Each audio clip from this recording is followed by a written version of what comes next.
to set the mood and help you fall asleep. If this combination of sounds help you, please subscribe and like my video. Thank you. So for tonight, I have 3 cases and 3 articles that we are going to be going through. The first one is from NBCChicago.com, and it is titled "Far-Right Influencer Nick Fuentes Claims Home Was Among Those Targeted by Homicide Suspect." Far-Right influencer. This was published on December 19, 2024. So very recent, a few days ago. Far-right influencer Nick Fuentes said he believes his Berwyn home, Berwyn.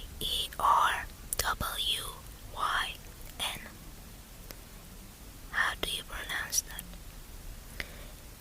He said that his home was among those targeted by a man suspected in a triple homicide who was fatally shot by police late Wednesday night following a home invasion on Fuentes' block.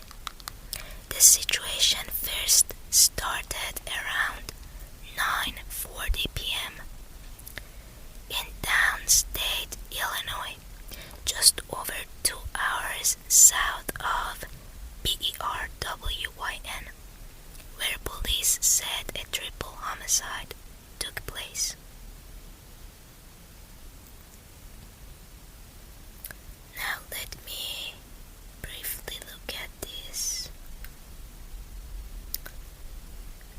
Okay. I wanted to see if it talks about the triple murders.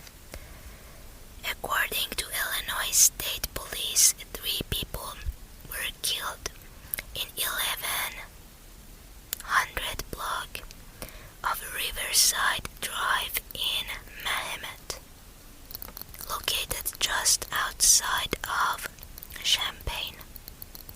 All 3 people were shot, with 1 pronounced dead at the scene and 2 others who died at area hospitals. The man suspected in those killings was then spotted roughly 2 hours later, as authorities said.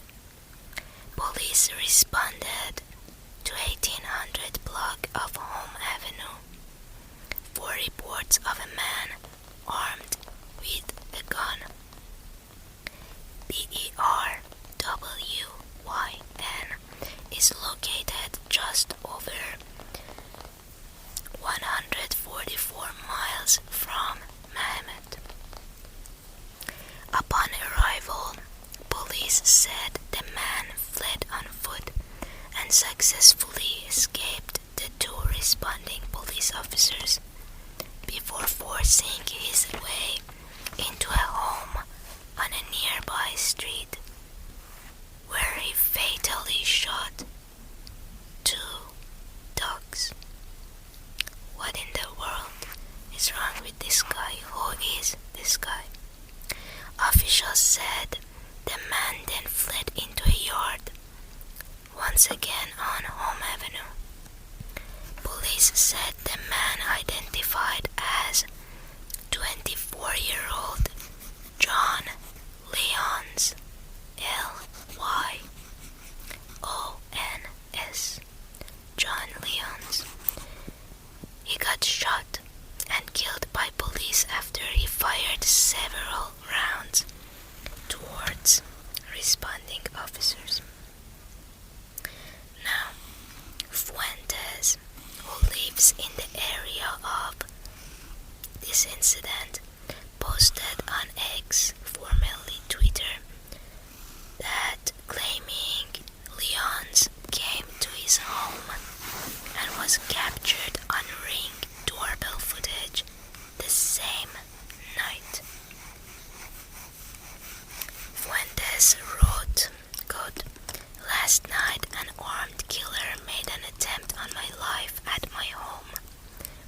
was recently doxed on this platform.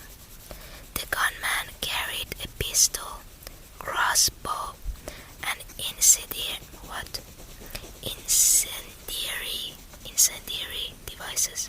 What is an incendiary device? Let me Google that real quick. Incendiary means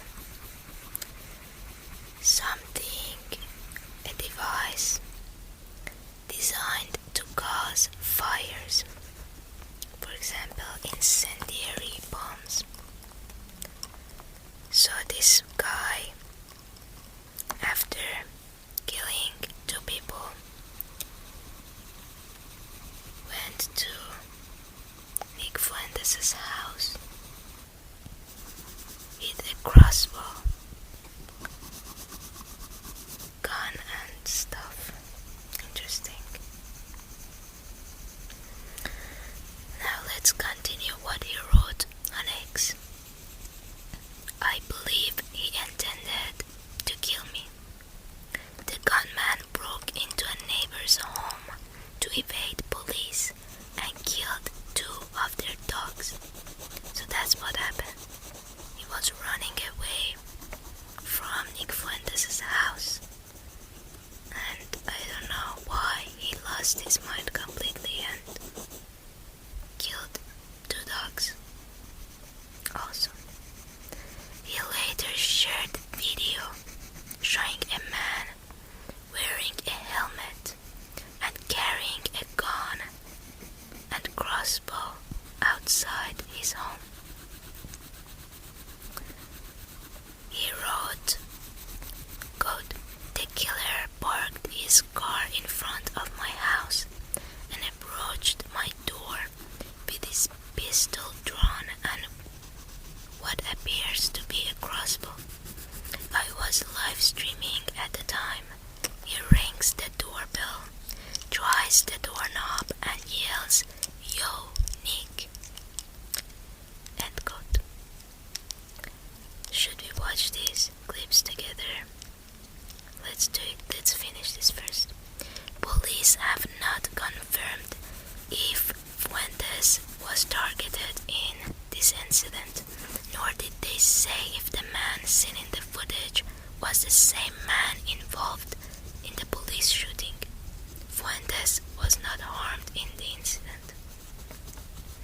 Why haven't they? Do you think it could, and is it possible that this man isn't John Leon's? Why wouldn't the police just come out and say that he was trying to kill him too? I don't know, maybe he wasn't. Let's watch these clips together now.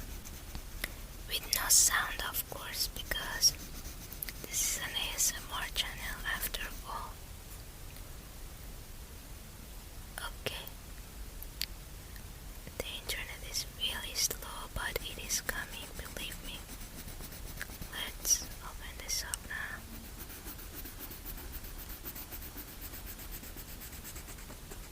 So that's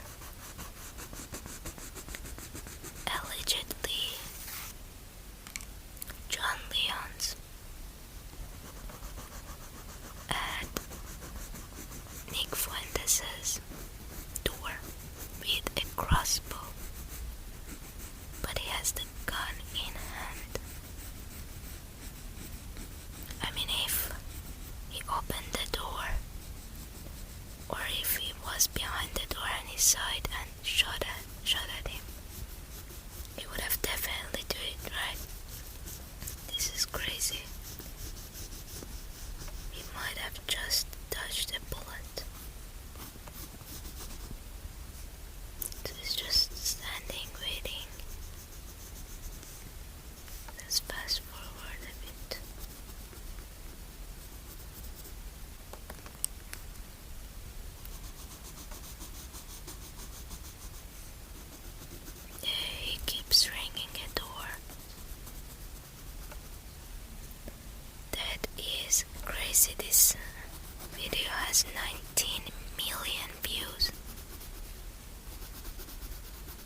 So his name is Nasen Sadi, Nasen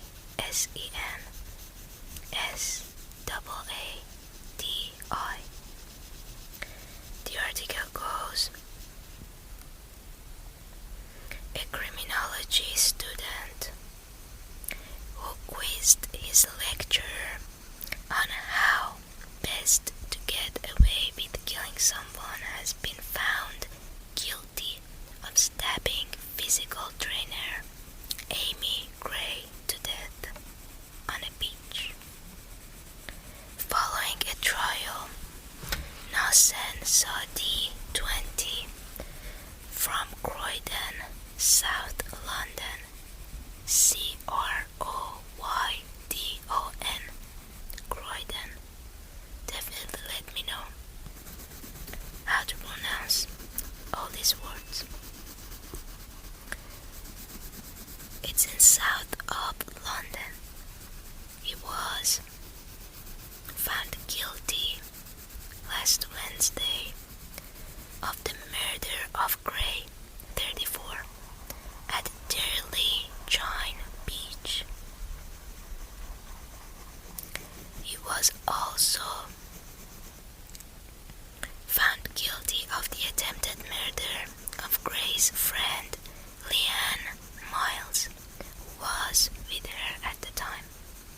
So this attack occurred on May 24, and he was found guilty a couple of days ago. That's quite fast.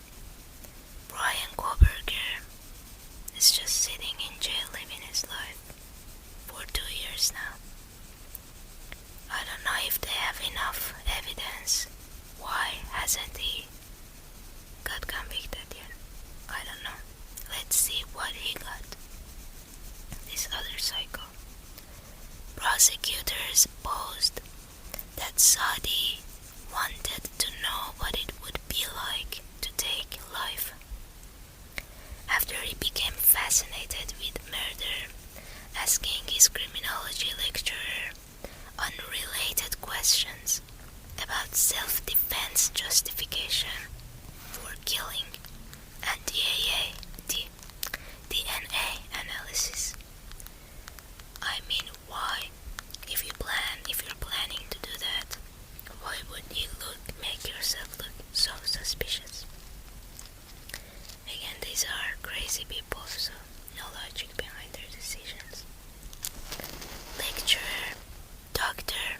Lisa Maria Rice, R-E-I-S-S, told the court Saadi had asked questions on how to get away with murder. She said she explained his questions were not relevant to the lecture, but there would be police input later in the course, and he could save his interest for then. The exchange prompted her to ask, Saadi, you are not planning to murder, are you? But he didn't reply. How creepy. The jury was shown footage of the fatal attack in which Saadi was seen loitering around his 2 victims before walking onto the sand and attacking them, and also seen running after one of the women in the prolonged incident. Amy Gray's wife, Cheyenne Gray, S-I-A-N, thanked police and the emergency services for helping her and bringing the justice that she deserved. She said in a statement, quote, Amy will never be forgotten. She touched the lives of so many people. The immense support and love shown by everyone reflects just that. Amy's life has been brutally taken, but now she can rest in peace. Her strength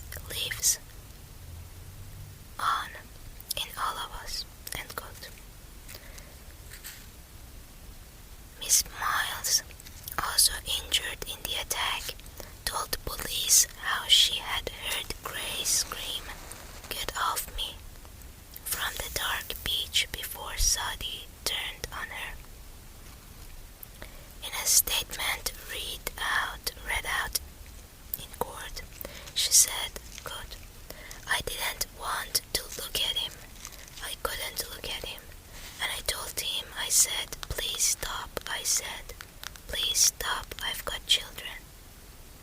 And then I think that's when he started to go. He walked away, end quote. Benjamin May, a senior Crown prosecutor, said, quote, this was a senseless attack which shocked the people of Bournemouth, Bourne, mouth, and our deepest condolences remain with Amy Gray's family. Though both victims were chosen at random,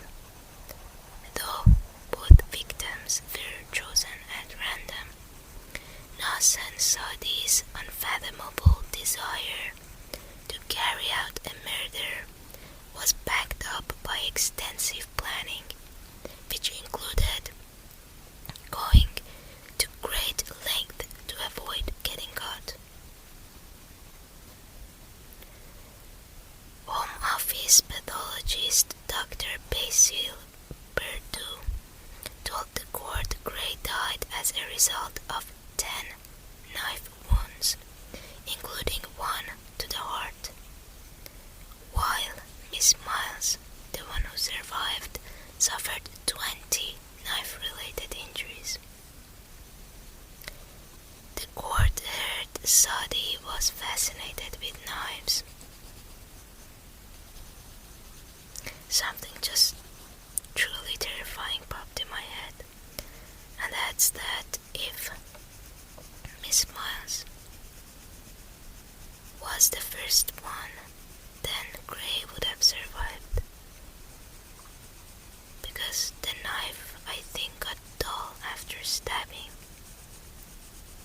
Gray 10 times, and all the blood, and that's why even with 20 injuries, they were not fatal. That's so horrific.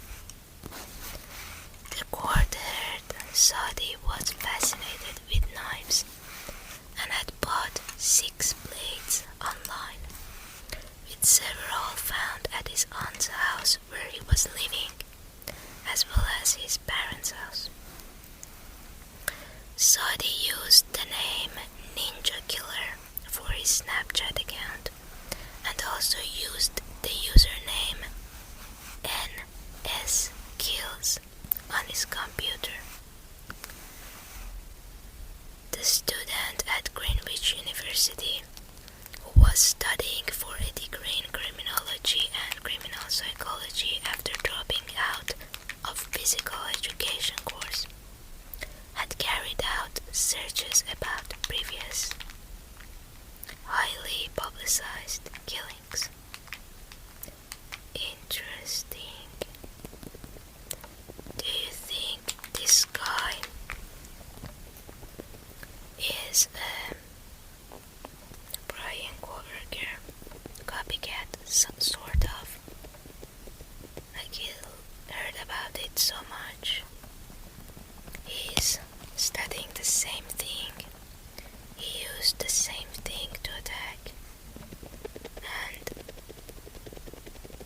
they didn't have any connection to the victims. The court was told Saadi had booked accommodation for a 4-night stay at Bournemouth starting 21st of May, and was seen on CCTV scouting the seafront and the scene of the murder, which happened at about 11:40 p.m. on May 24. So he went to another place to stay, to another city to stay, to commit a random murder. Just like, yes. Suggesting a motive for the attack, prosecutor Sarah Jones said, quote, this defendant seems to have wanted to know what it would be like to take life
is from people.com and it's titled "Man Described Newlywed Bride as His Everything, but it actually murdered her on their honeymoon in Fiji."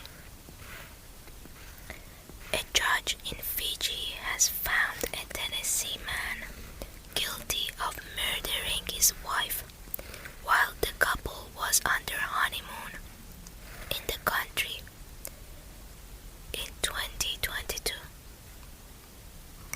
Bradley Robert Dawson, 40, was found guilty by Justice Riaz Hamza of murdering his wife, Christy, but with an E, Christy Chen, at a Yasawa Island resort in July 2022. The conviction came on Thursday, December 12, after a week-long trial in the Lautoka High Court.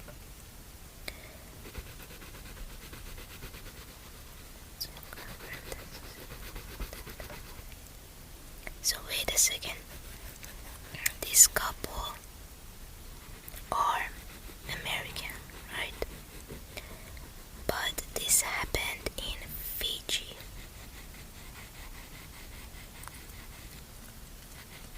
And the country a Tennessee man found guilty, and he got convicted in Fiji. So what an stupid, evil man.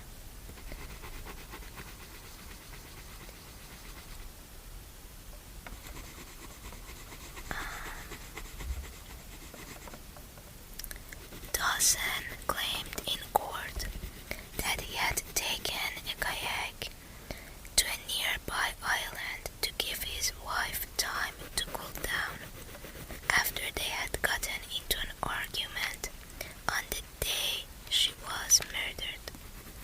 However, Hamza, the judge, said the fact that Dawson was apprehended with his passport and personal belongings the following day indicated that he was planning to flee the country after the crime. So wait a second.